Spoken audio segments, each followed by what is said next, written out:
In a so-called free state, officials and stakeholders concoct solutions to problems often created by other bureaucrats and with little regard for infringements on the people. These stories are born at the apex of freedom and entrepreneurship. We foolishly advocate for the taxpayer. Brian's Beat presents Freedom Fools. Hour 3 of Freedom Fools. Getting that activism in. Feels good, too.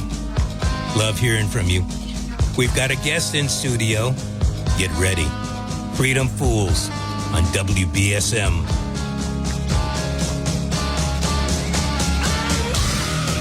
The Brian's Beat quote of the day. Sometimes, if you want to see a change for the better, you have to take things into your own hands. Sometimes, if you want to see change for the better, you have to take things into your own hands. That quote from former Mayor Clint Eastwood. As I mentioned earlier, we are getting ready. We're on the doorstep of Pride Month. Around the country, not just in New Bedford or Fairhaven, all around the country, certainly here in the Commonwealth. The president of the South Coast LGBTQ plus network is in studio with me. And I got to tell you, I've been trying to say that line for the longest time. It's a mouthful. At any rate, glad to welcome into studio with us Andy Pollock. Andy. Brian, it's a pleasure. Good afternoon. How are you? I'm doing well on this cloudy day. Well, the sun's coming out. Cloudy Give it and a windy. minute, right? Well, you know what it is? It's the wind blowing the clouds that way. But then the next set of clouds will come from Dartmouth and they'll just make it What gray do they around say, here New England, again. drive a mile or wait a minute? There you go. So, tomorrow begins at Pride. It all starts. Pride. It's Pride Eve. Pride Brian. Month. Yes. Pride Eve? I It's don't know. Pride I'm not Eve going to go right down today. that road. No. So, here's what I've noticed. There are always events, face painting, drag story time, all that kind of stuff. I like to talk about freedom. That's why the show is titled Freedom Fools. And so I'm curious at what your network, you're the president, that's why I'm calling it your network. What do you guys, what are your issues? What are you going to be fighting for? We've got a statewide election coming up in 2026, presidential election in 2028. I know that's looking down the road, but you got to get your ducks in a row now. So, Andy, first of all, welcome, and why don't you go ahead and start with a little bit about what's going on? That's great, Brian. Thank you. Pride is an amazing time for the LGBT community and our allies. On the 7th is Pride in New Bedford at Butwood Park. On the 12th is AHA Pride, downtown New Bedford. And tomorrow is Fall River Pride. And June 14th is Taunton Pride. I thought you were going to say it's Donald Trump Pride. No, it's... Because that's his birthday. That's the parade. So, but ours is Pride in Taunton. And there's also Fairhaven Pride and Westport Pride. So there's a lot of pride activities going on. We're thrilled. It's an opportunity for our community to come together, show strength, diversity, and the breadth of what we have to offer. So let's get into what do you have to offer? I don't mean that snidely, although I know it came off that way, but the Democrats have something to offer. The Republicans have something to offer. What does the South Coast LGBTQ plus network? What are you pitching? All right. So one of the things about LGBT folks is that I call it the giraffe born in the dairy barn. So I was born in an Irish-Scottish family, Yankee. We've been here forever. But I learned cultural norms, stories, how to behave, how to deal through my family and extended social interactions, church, other organizations my parents belonged to. And you learn how to grow, you learn your culture, you learn coping mechanisms. One when you're a gay kid, you're a giraffe born in a dairy barn. You're a gay kid in a straight household, and you need to find your own people, right? You learn your culture. You learn how to maneuver, how to work in culture that's not necessarily supportive of you. So you gravitate to a group of folks that are your own community, and it's not a natural liaison like African American community or Jewish community or what have you. We find each other, and once you find each other, I love to see Pride when people come for the first time, and it's so freeing for them to be in an area that's supported and accepting and diverse, and the wide spectrum of people that are there, and they're so freed. They really find themselves. They're like, and they're always scared that the TV cameras are going to zoom right on their face, and everyone's going to know they're whatever. But isn't that, I'm glad you said that, because haven't we gotten to the point, at least with gays and lesbians, that they're more out of the closet, or there's still that closet thing going on? I would say, Brian, that we've made a lot of progress. I remember the days when we didn't, and in our community there are people who remember the days when the police raided the bars, dragged you out, threw you in the cell, beat the tar out of you. Providence was known for being very aggressive and violent. Boston, not as much. New Bedford, not as much, but it still happened. And I can introduce you to people that a light would go on in the bar and people would scatter, or they'd dance with someone of the opposite sex. So those were the days when things were rough. My generation, I'm older, but not as old as that, but I remember guys getting the tar beating out of them at gay bars and the police never coming. And now we face different obstacles, not as much in Massachusetts, but in other parts of the country. Anti-LGBT legislation is rife, especially in parts of the South, where there should be a spinning wheel of laws that are coming down against LGBT folks. So you said down south, you're South Coast. Are you saying that folks here are networking? Or, I mean, what's the 1 or 2, 3 big issues that you're fighting for at home? Sure. So our commitment is to youth, trans, and elders. We provide services for youth. We try to keep them in family. Homelessness within LGBT youth is a big issue. A lot of the kids on the street are LGBT. They're kicked out of their house because they're not accepted. Using supports from the family, schools, and other structures, we try to keep the kids at home and work with the parents, create a safe and supportive space. If that's not happening, we can find other solutions. Is there any type of all noble causes? First of all, let me just say that as we look at elections coming up, local, sure, and also the state election coming up in 2026. Is there any type of legislation that is freeing or counter-freeing, where you're looking for government to do a little bit more, especially with a lot of the cuts that are happening federally and statewide?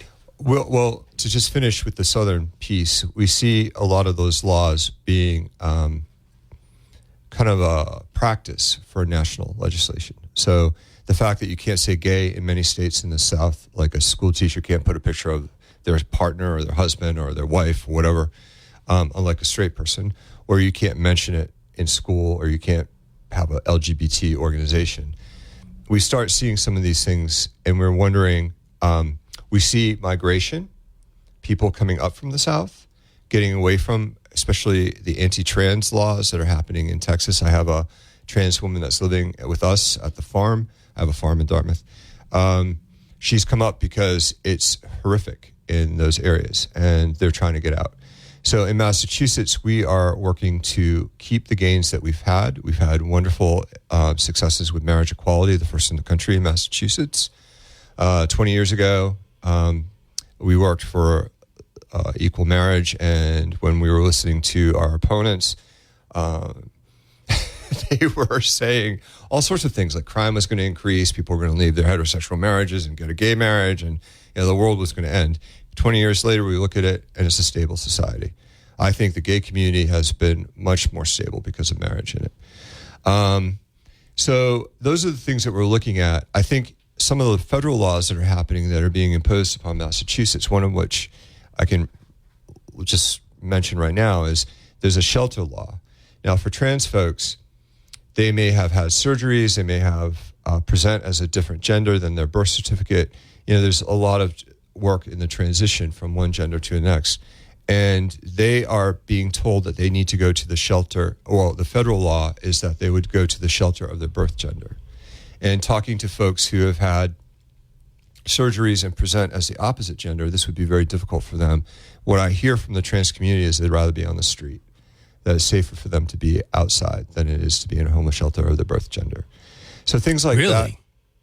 I brain here is saying you get out of the elements, but that's not necessarily what you're hearing. Not if you're going to go from the frying pan into the fire. So no, if you have had all the surgeries, you present as a woman and you're going to a men's shelter, it's not necessarily the best situation for you. And so people are fearful. That's one example of the federal laws that are impacting Massachusetts. We've been fortunate that our funding is not federally. We've had issues around some corporations who have backed away from us, trying to protect their funding or their DEI and moving away from diversity, equity, and inclusion. So part of what we're doing is reaching out to our own community, addressing issues of anxiety, fear, and some just general tension, and trying to move people into positive action, which for us would be supporting our own people and also looking at local politics and seeing where people land as far as how they vote on LGBT things, how they view the LGBT community, and what ways we can educate them. You brought up a couple of issues that have been lightning rods on this station. One dealing with trans using different bathroom facilities. Right. Is that how do you guys fight for that? Do you understand why other people are seemingly against it? My brain tells me for every one person in your community that feels one way, there's another person or two that feels the opposite. Always. Because everybody's a human. Right. Bathrooms are always an issue for trans folks. I speak often, and that's a question that comes up. We do advocate for single gender bathrooms like you have at your home, where both genders use the bathroom and there's not a problem. The hospital system, South Coast Health, has been very good about moving bathrooms to a single gender, not single gender, but a single stall or male-female sort of thing where you can go in and use the bathroom. That's really important to the trans community. It's a signal to them that there's making some overture to them and acceptance. My college has done that. I went back, it's going to be a little over a year ago, and I was walking on one of the floors, and I noticed where it used to be the men's room, it was, all-purpose bathroom with a lock. Right. So it works. Now, I guess my point, I get cranky, and I ask, how many trans folks have been arrested for molesting children? Very few. I don't know any. I don't know any. How many Catholic priests? I've heard, but how many Catholic priests have been arrested for molesting? Too many. Children? Too many. So why aren't we prohibiting Catholic priests from using bathrooms? So Touché. Why is it that this is an issue for trans folks? I don't know anyone who goes through surgery, huge social deprivation, huge social danger. 40 to 50 trans women are murdered in this country every year. We do a Trans Day of Remembrance. That's pathetic. And I don't hear us discussing that. But a bathroom, someone who's gone through surgery, someone who's gotten a court order. I mean, this isn't something like I put on a dress tomorrow and I'm going to use the bathroom. You go through processes for this. And for instance, this trans woman who is living with us from Texas, has a court order showing that she is a transitioning woman into this process. So it's not a flippant thing, like I'm going to wear a dress and I'm going to molest some kid, unless I'm at a Catholic church. Sorry, Father. Yeah, but look at the numbers. I mean, that's the thing that drives me nuts. I think what I'm hearing is that the numbers don't matter. It's just something morally wrong. Morally wrong to transition, or morally wrong to use a bathroom? Yes, that is not your biological sex. Gender. Yeah. Right. So, speaking for the trans community, I would say that people are born. There are people who are born that the gender is assigned at birth, and there's a question. Am I right? That there are different genitalia, and the doctor makes a decision, male, female. Now, as you're growing up, that decision stays with you, right? But you may feel. Now, when did you know you were left-handed or right-handed? You can't tell, can you? 3, 4 years old? Right. Even before then, you're probably reaching out with your dominant hand. That's the way I look at it with gay issues. I mean, I knew I was gay when I was younger. It wasn't anything that happened, or it wasn't anything that it was a gradual understanding, but it was a natural thing for me. And but you still use the male bathroom. Let me finish. So, for me, when I dated women, I almost got married a few times to women. I could have been married to a doctor. It was but we wouldn't have been happy. It was like me trying to write with my left hand. I could do it, but it wasn't normal for me. When I started dating men, and I'm married 25 years, it was very natural. Now, when I look at the gender, I'm very fortunate. I was born into a male body, and I identify, I sense I'm a male. I get it. That's the right hand, sense. I never had the question. Folks who that isn't the case do question, and they question when it's consistent, persistent, and insistent. They understand that their gender is not correct. And when you talk with folks like that, and I'd be glad to introduce you to them, and they'd be glad to come in on your show, there's a sense that they are in the wrong body. They are in the wrong gender. There is something is wrong, and that is it. And I don't understand that because I haven't gone through it, but I can understand the feeling because I'm a gay man, where it's not an easy choice. It's like when people used to say, well, you choose to be gay. Yeah, maybe the parties are a lot of fun, but the violence is a real buzzkill. That's not a choice. Yeah. So what I do is I assume the best. And I assume that people have the right motives for their transitioning. They're not doing it for attention. They're not doing it for a spectacle, or they're doing it because their heartfelt sense of all their entire being is that they are in the wrong gender. And who am I to question that? I get it. We're talking to Andy Pollock. He's the president of the South Coast LGBTQ plus network.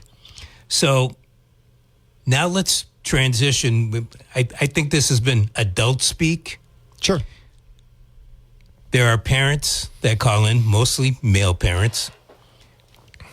They don't want someone who has transitioned playing on a girls' sports team because they think that athlete, as a male, has superpowers compared to the female. And they don't want that same person who may have transitioned to be in the same locker room as his daughter. That is a question. I know a lot of trans folks. I know one trans athlete who would fit that category. I know hundreds, I should say, a few hundred people who are dealing with discrimination, violence, murder, unemployment, health discrimination, things like that. And those are the things I'm looking at. And they are important. Right. But to the other folks, right. So that issue is important. Right. one of the things I look at is that it's appropriate for the school system to look at the individual cases. And there aren't that many. There are a lot more issues around that we focus on, and we're not focused on the sports team. I would support someone who wanted to play. I mean, when I was a kid, boys had, like, we had a kid from New Zealand, and they play field hockey. The boys play field hockey. That's not a gender thing. In that culture, the men play field hockey. And he wanted to play field hockey, and he played on the women's team. You know, I granted, he was stronger, faster, and, you know, if he checked someone, it was dangerous. But I think I'd rather go on a case-by-case basis like that and then a general rule across the whole spectrum. You and I are so much in common.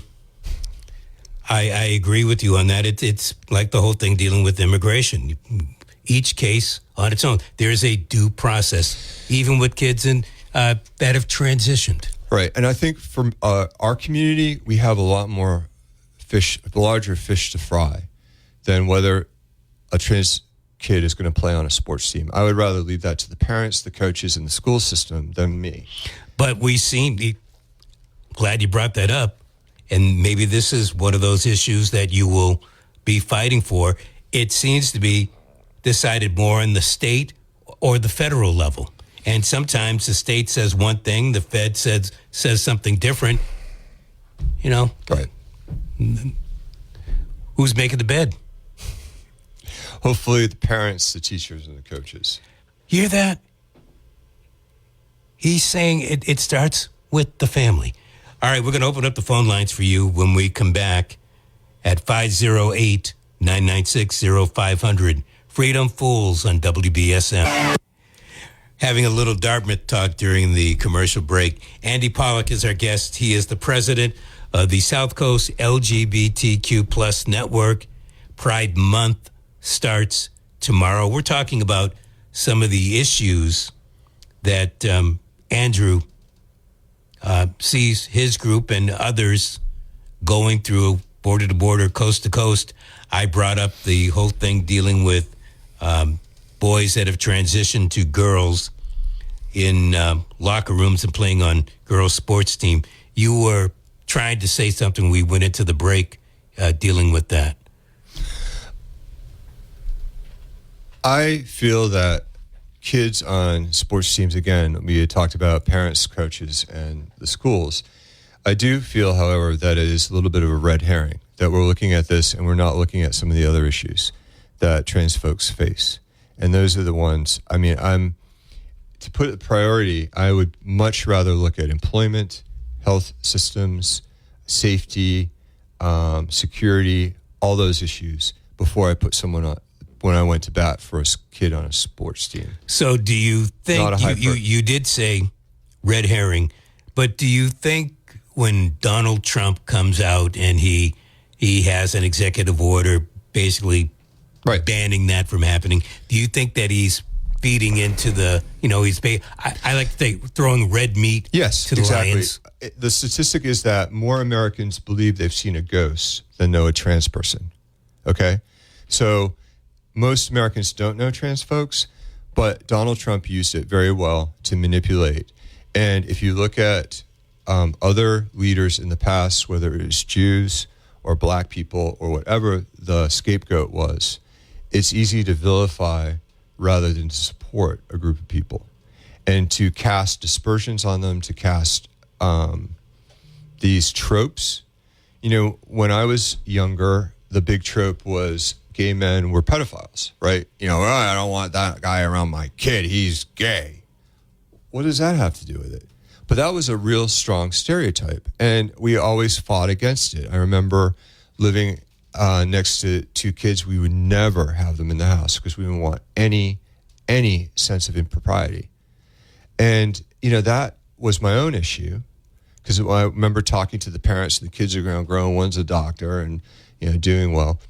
The other one's doing fine. He's a salesman like his dad. Her mom said, you were the guys that we would have sent them to if we had had an emergency and we needed to have someone because you were so good with the kids. So, I think these are tropes that are used, and they're used successfully. In 2004, when we were fighting for marriage equality, the Republicans put marriage protection, quote unquote, outlawing gay marriage on the ballot to drive out the electorate, and it worked.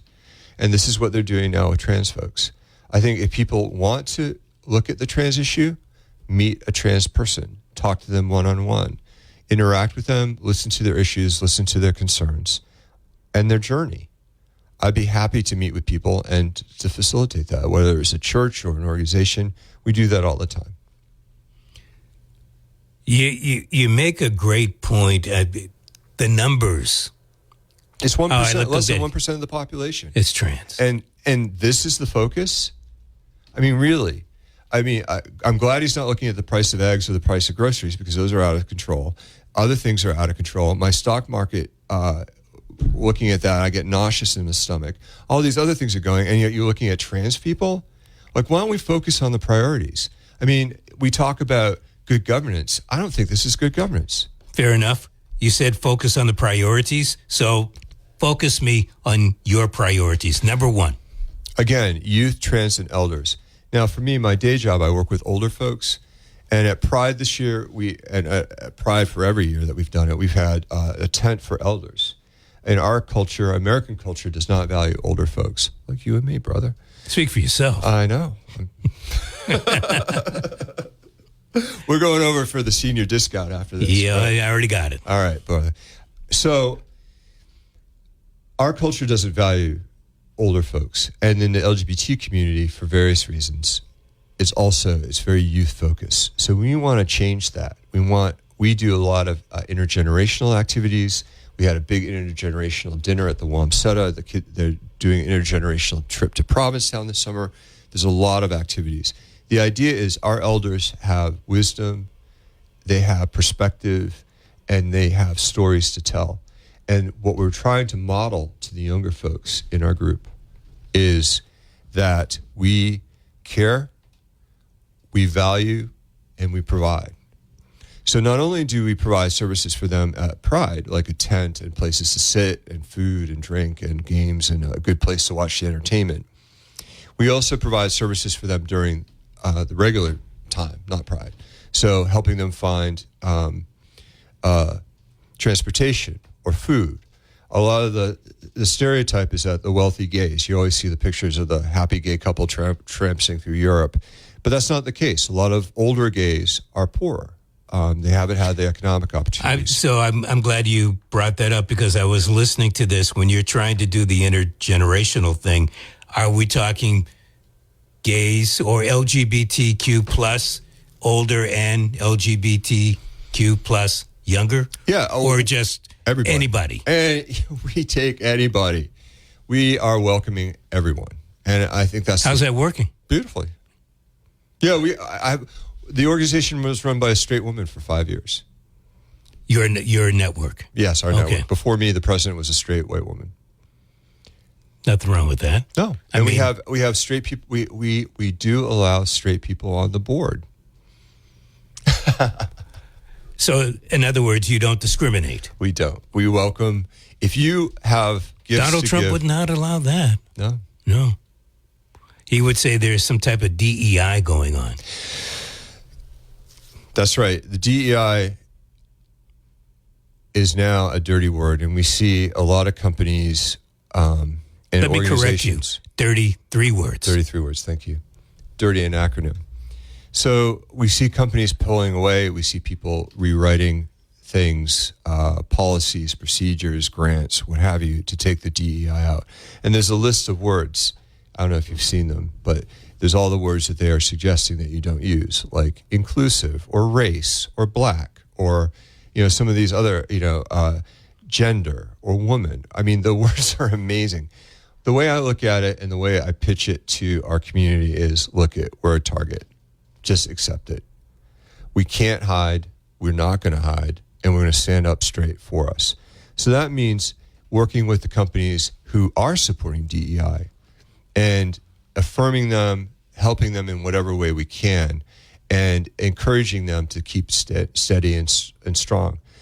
What we've seen with Donald Trump, with the law firms that he's gone after, he's asked for concessions, they've given him, and then he asks for more concessions. And I think that's the way he works. It's like mob boss. You get him knuckled under, then you ask for more, then you ask for more, then you ask for more. You're never satisfied. What I say is go down with your flags flying.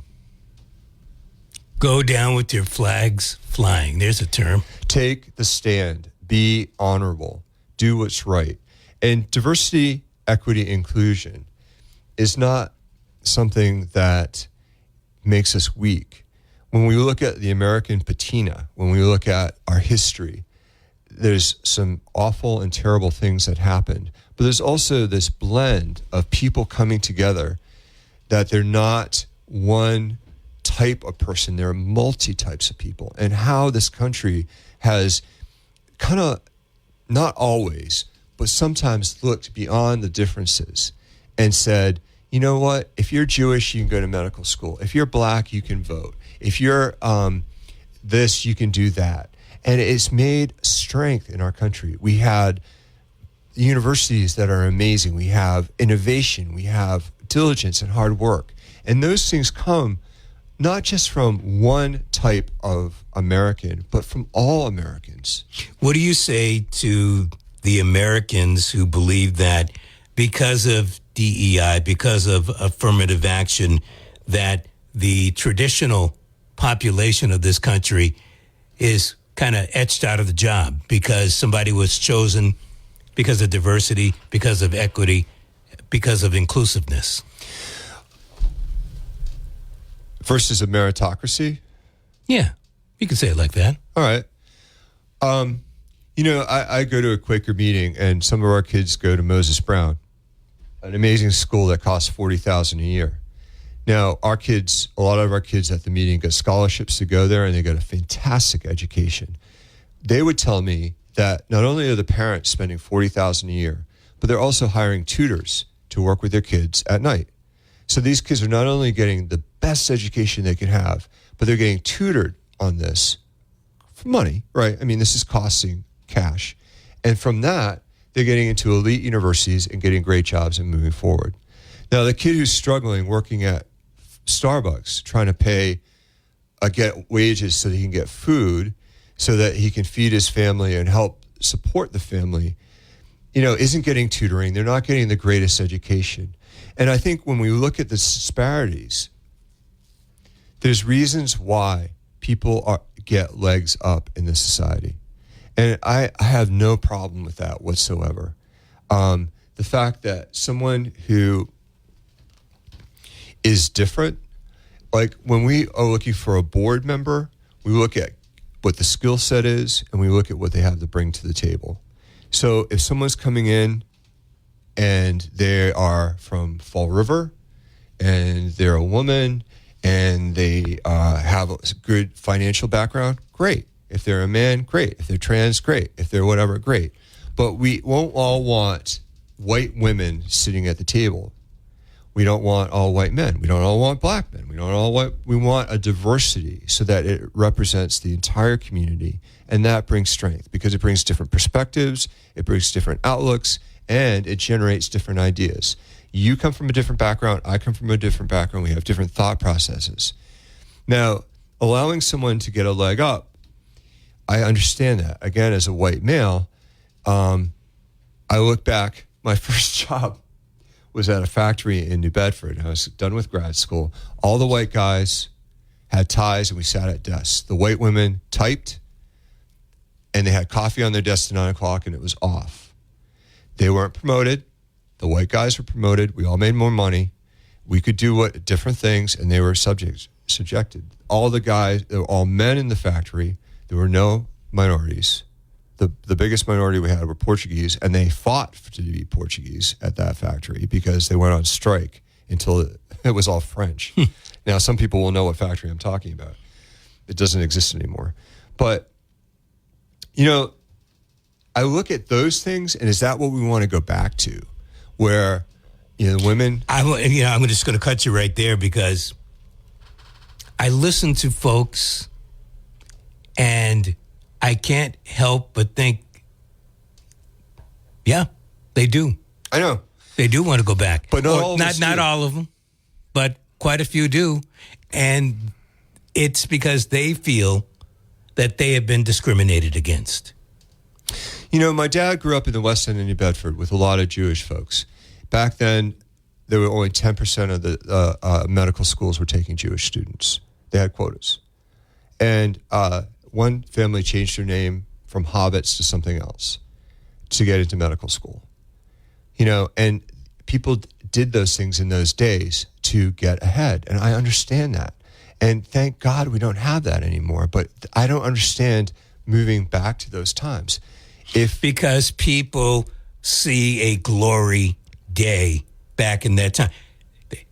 The slogan is a great slogan, Make America Great Again. What does it really mean? Nobody can give me a definition, but it sounds good. And when they see Make America Great Again, they see mom pouring milk into the glass at dinner time, wearing that long dress like, what's her name? Mrs. Cleaver there. June Cleaver. Thank you. Well, yes. I mean, the ideal 50s household of a white family was privileged. I mean, whites in South Africa had a wonderful existence. You know, the blacks not so much. And when we look, I think that's the other reason why we go after things like that make white people uncomfortable. Certain histories. I read a lot about the South in the Civil War, and what was happening to African Americans are unspeakable. The horrors that went on for hundreds of years, maimings and killings and rapings and selling people and breaking up families. I mean, it's horrific. And for me to understand that context is important. To take that away makes me less sympathetic for someone else who's in a different situation. So changing the history, not teaching things about race, not teaching things about sexual orientation, not teaching things about people being different, makes it easier to be harder and say, well, I don't understand why they can't get ahead. I pull myself by my bootstraps. I love the meme that shows, I've been in Africa, right? These people work. I've seen African women working in the fields like dogs. You know, they give birth and they go back into the field to feed their family. If hard work made you successful, they would be millionaires. You know, there's systematic things in place that we need to look at and say, what are those things that are keeping some people down and other people get ahead? And when we look at this political system where they're cutting food stamps, they're cutting poor programs, and the wealthiest people, you and I will never see the tax cuts, are getting $1 trillion tax cuts. That is sickening. See, I disagree with you on that. Any tax cut trickles down. I may not be making what the billionaires are making, but I get my percentage of that tax cut. I'll take the tax cut. Don't believe it's going to happen. I don't think you're going to make enough money to get the tax cut. There's no dollar. It's a percentage. All right. We'll disagree on that. We'll see. All right. I think it's a percentage. Anyway, so part of the issue for us as LGBT folks, it wasn't that long ago that you could be fired for being gay. It wasn't that long ago that you could lose your house. And there are places in the country where that is still You're forgetting the big one. What just happened? Trans in the military. Right. They just got banned. Yeah. My husband was the first to leave the military to get married. He had to leave under the Don't Ask, Don't Tell. If he hadn't left, marrying was telling. This was in 2004. He would have lost his insurance, his pension, everything. He would have gotten dishonorable discharge with this stamp, homosexual, on it. That happened to 11,000 soldiers. 11,000 lost everything. And is that what we want to go back to? You know, so let's take what you just said. Is that what we want to go back to? 508-996-0500. Is that what you want to go back to? What do you, if it were to come up for a vote, how do you think it would come down? I guess it would have to be nationwide since we're talking about trans issues. Yeah. First of all, when we were working for marriage equality, there were different iterations to try to change the Mass Constitution to not allow gay marriage. This was 2003 to 2007. It was like a part-time job for me, sometimes full-time. Part of what we had to work and encourage people was that we don't always vote on civil rights. If white people were voting on civil rights in the South, there'd still be slavery. The courts have a right and a responsibility to protect minorities. And whether a majority thinks that another minority should be slaves or should live in a different reality than them, I say that's not right. But that was voted on. It was voted on as a constitutional amendment. The courts have a right to protect everybody. Right. Not a segment of society. But the ratification of the emancipation was voted on. But what I'm saying is that if you had a general election, and that was during Reconstruction, which a lot of the Southerners couldn't vote, if my historical facts are correct. The Southern who didn't take the pledge weren't allowed to vote. So it was really skewed. And that's why the Klan rose, was to put things back in their set order. But I guess my point is, I do not want my rights defined by a majority. I would prefer it to have in a court where they are measuring in a more, what I would say, thoughtful and rather than the will of the majority. The will of white South Africans was apartheid, not necessarily. But they were a minority. Right. And eventually. Germany, the majority wanted Nazism. I mean. For a while. Yes. Well, it was working quite well. The streets were clean. People were in churches. They were out of the bars. Everyone's hiking. But there's a penalty to that. There's a dark side to it. Since you brought it up like that, I guess MAGA is working well. Doge is making cuts. Folks are getting rounded up and shipped out of the country. I guess I'm looking at the Doge cuts. The information is sketchy, what the cuts are and what's real. Sometimes the things that more are up sketchy there, is what's being saved, or is anything being saved? Right. And what? So I'd rather talk about LGBT than Doge. So and that's fine. And we've got a few more minutes here. You're fighting for the people. Is there anything that you're fighting for that the state needs to do that they really haven't done? Massachusetts is a great state. I hear from everyone that they're very thankful to be here.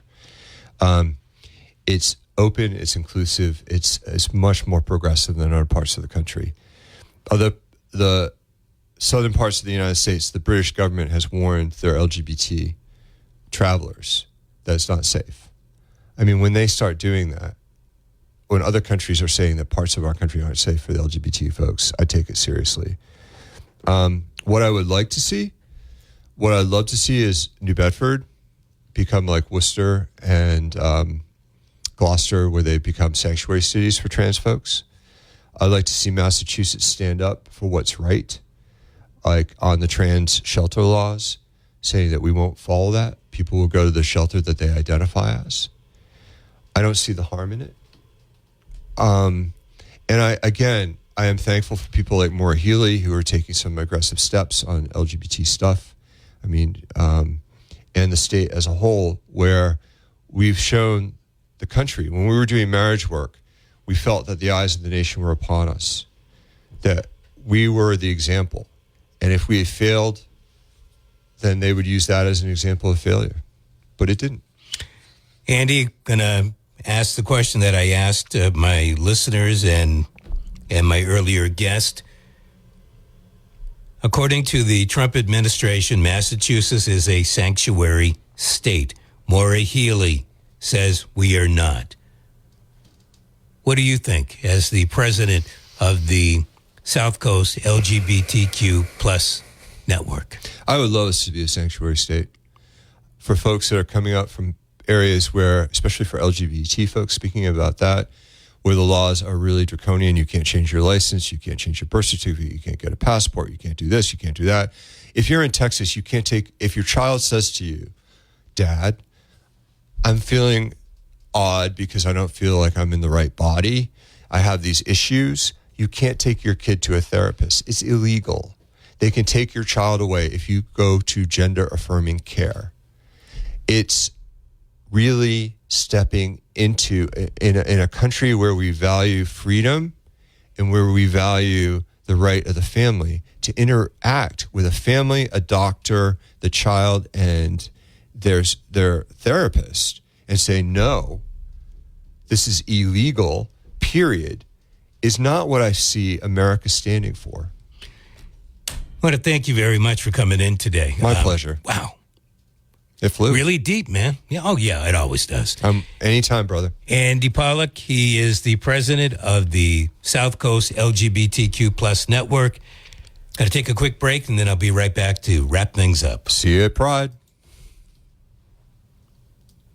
Thank you. We are back on Monday at 6. Going to look at some tariff stuff.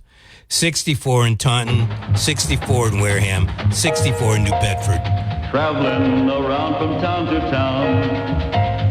Sometimes I think I'll settle down, but I know I'd hunger to be free. Roving's the only life for me. Adrifting